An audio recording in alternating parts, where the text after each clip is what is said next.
Welcome back to More Than Gardening. I'm canning up some applesauce today, and I'm gonna take you along with me because applesauce has got to be one of the easiest things to can. It's super healthy. The only ingredient that I use are apples and a little bit of water, which I don't think really counts as an ingredient. And it's also delicious. I love pulling applesauce as like a quick and easy snack, and it's also really good to bake with. So I just think this is a really great overall fall thing to can. So super easy process. I'm gonna take you with me. So let's get started. First up, I am using Fuji apples. I find they're really good to make applesauce with. They're really, really sweet and they just soften up nicely. It takes about 3 pounds of apples for 1 quart of applesauce. Now I wanna make 9 pints, which is a canner load, or 4.5 quarts. So I need about 13.5 pounds of apples. Each one of these bags measured at about 4.5-ish pounds. So I think I'm gonna have the perfect amount to can up 9 pints and have a little bit of extra left over to enjoy tonight. So let's jump right into it and let's get going on this applesauce. Canning applesauce is really easy and simple, but it does take a lot of time. You have to remove the stickers, you have to wash the apples, you have to peel the skin. I just use a potato peeler, and then you have to core them and cut them into slices. So that definitely takes a while. I really enjoy the long process. It's kind of therapeutic for me to just be here in the kitchen peeling apples. It forces me to slow down, and I just really enjoy it. So your first step in canning applesauce is just to wash your apples, peel the skins off, and then I collect them all in a bowl. And then once all of them have the skins removed, I will cut them into pieces. So let's get through these apples and then we'll move on to the next step. The whole bowl is done. All of the apples have their skins removed. So now we're gonna cut them up and fill up this pot. I just take the apples, I cut them in half. This is how I do it. There's probably easier ways, but I just cut them into slices like that. And then about this size will go into my pot. And then if they've got the seeds on them, I'll take out that core and just start filling the pot. So again, just cutting in half, cutting into slices, and then loading into the pot. I got about halfway through before I have a beggar. Come here. Sit down. Apples are his favorite snack. Oh, good boy. Good boy. All the apples are cut now into these slices. I'm gonna put them on the stove, and I'm just gonna add 1 cup of water. That is just gonna help reduce them down, add a little moisture, get them to start cook down and be mushy. And then that's the only other ingredient that I'm adding to my pot. And I will show you my pot. It is overflowing a little bit. Once they start cooking down, it's gonna be just fine. So I'm gonna add this 1 cup of water, and I'm actually gonna add a little bit more. So about 1.5 cups. And then I'm just gonna get the heat on about a medium.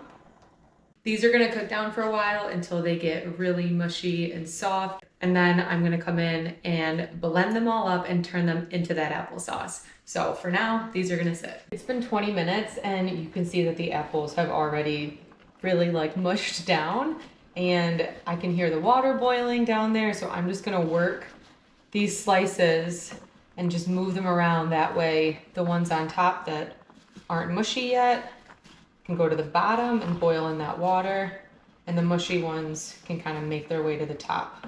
This apple I just found at the bottom, and this one you can see, oh, it's really hot, but it's really mushy. This is what I want them all to look like. So I need to bring these ones to the top and push all of these bigger ones to the bottom. Once these are cooked down and they're all mushy, I'm gonna turn the heat off, and this is when I'm gonna blend them. You can use a blender and just scoop and do batches. I'm gonna use an immersion blender and just mix these all up until I like the consistency.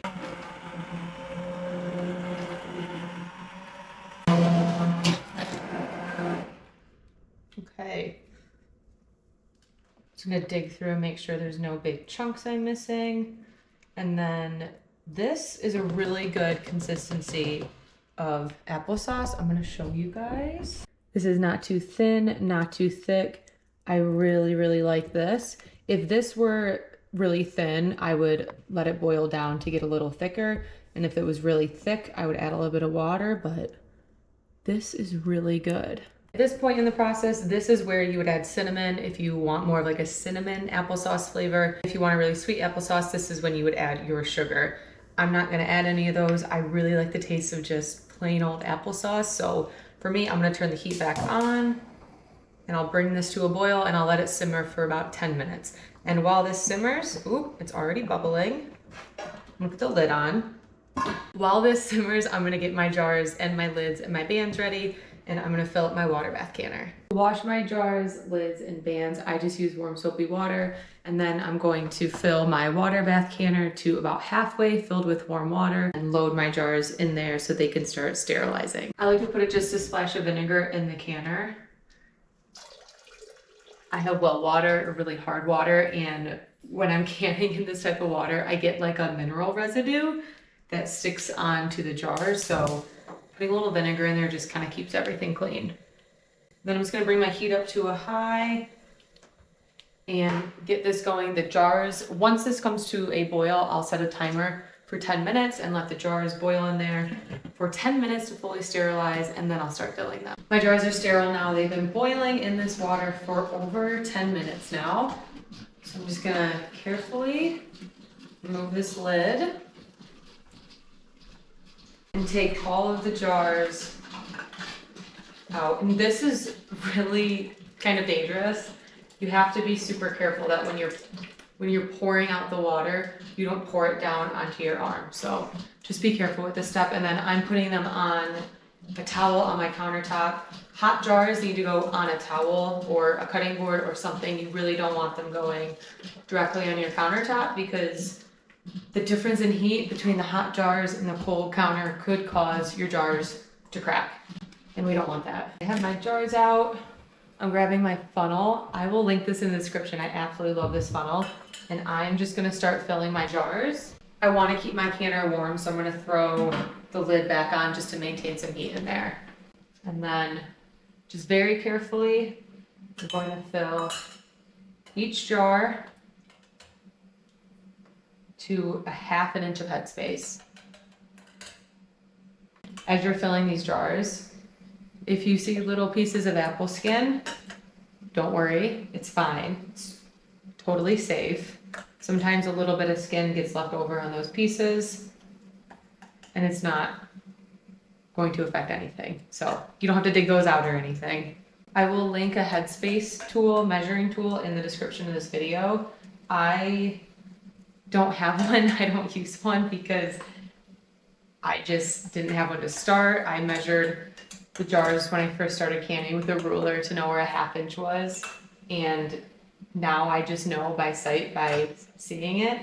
You really should use a headspace tool though, so I will link one. It might be short one jar. That's sad. I'm gonna go ahead and use this little deleveler to move the applesauce around, get any bubbles out. And this is gonna make the headspace drop a little bit, because as the air escapes, the applesauce is going to settle. I can already tell this one needs a little bit more. This one's a little over. I'm gonna take a spoon, fill this to that ½ inch, just to prove it. Perfect. It's a ½ inch. Now I need to clean my rims because there's applesauce all over them. You can use water for this. I prefer white vinegar. I feel like it just cuts through everything a lot better. So I'm just gonna wipe these rims nice and clean. And this way, when I put my lids on, they will sit perfectly on the rims with nothing in between them to stop them from sealing. My lids and my bands on, and these just go fingertip tight. So that's fingertip tight. Turn the heat down just a little bit so I don't get totally steamed out by boiling water. Take this lid off again. Then I'm going to carefully load them in there.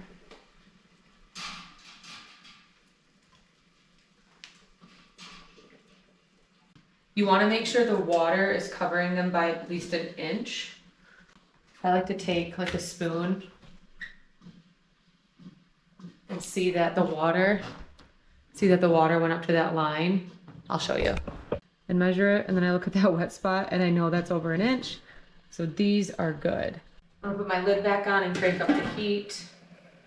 Vent it just a little bit so it doesn't go crazy. And then once this comes up to a really hard boil, I'm gonna start my timer for 20 minutes. After 20 minutes, I'm just gonna cut the heat and I'm gonna let them sit for about 5 minutes before I take them out of the canner. After they sit 5 minutes just in the canner, I'm gonna take them out, and again, they're gonna go onto a towel rather than right on the countertop. I don't want hot jars on a cold counter if they get cracked. And they're just gonna go right next to all of the tomato sauce and pasta sauce I canned yesterday. And these are gonna sit overnight. You want them to sit like 12 to 24 hours. Don't touch them, don't mess with the tops, don't check if they're sealed or not, just let them sit. And then in the morning, you can come through and make sure that they are, hear that noise? That was a sign that one just sealed. So you wanna hear all those different pops. But tomorrow morning, I'll come through here, I'll check on these.